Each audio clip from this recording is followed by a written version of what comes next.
1950s. While other people were taking drugs and generally rebelling, Eric was pondering ancient buildings, and one in particular, the Great Pyramid of Egypt.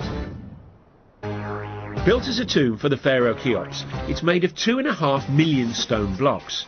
Some of the biggest weigh up to 80 tons and were transported from quarries hundreds and hundreds of miles away. And that was 1,000 years before the invention of the wheel. To Eric von Daniken, that posed a huge question. Not why the aliens didn't give us the wheel, but another big question. This is the largest man-made monument on Earth, with a height of about 450 feet and weighing 30 million tons. It's quite a piece. I mean, for a group of people or architects who came right out from Stone Age time.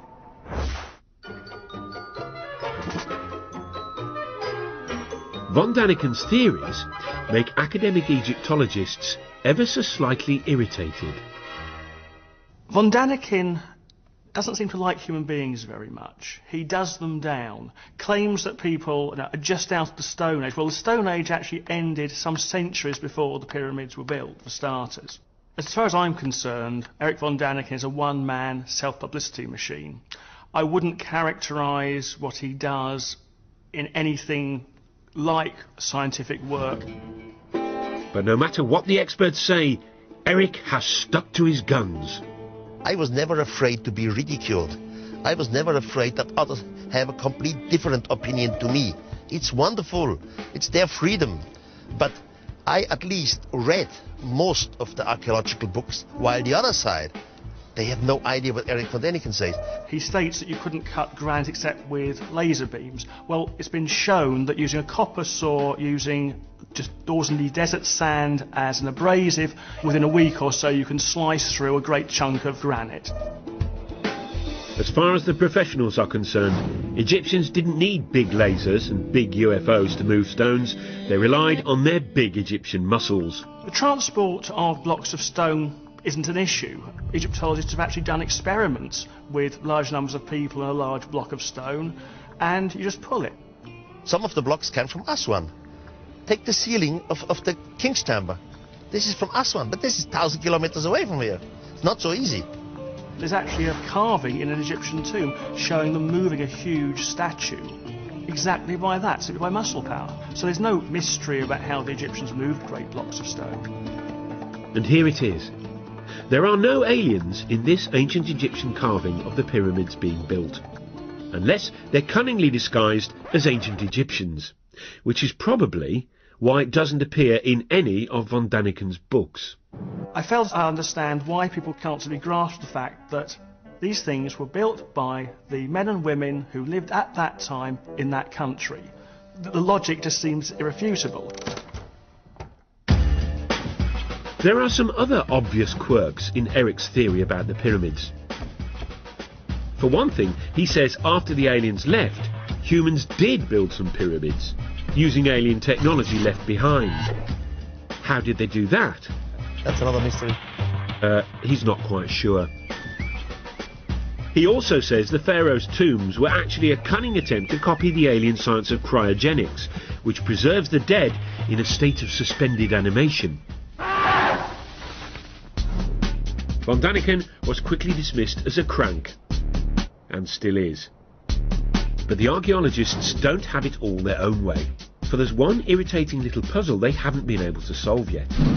According to the scientists, the Great Pyramid was completed in just 20 years.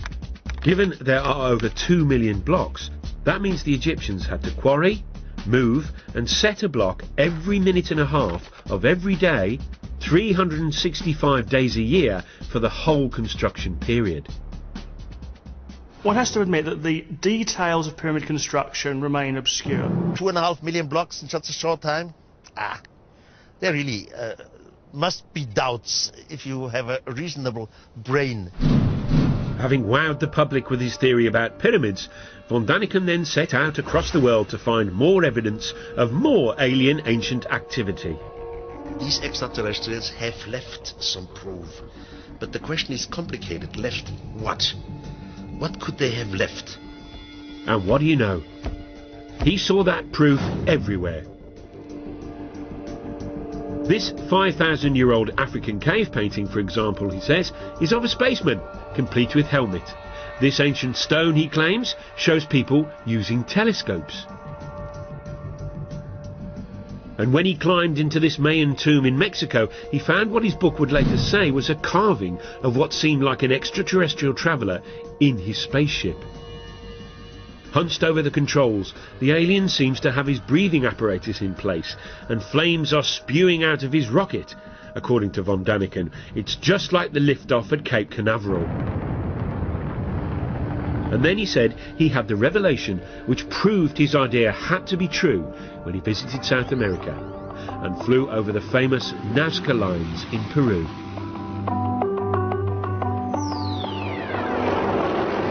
These ancient patterns, drawn into the desert, stretch for miles.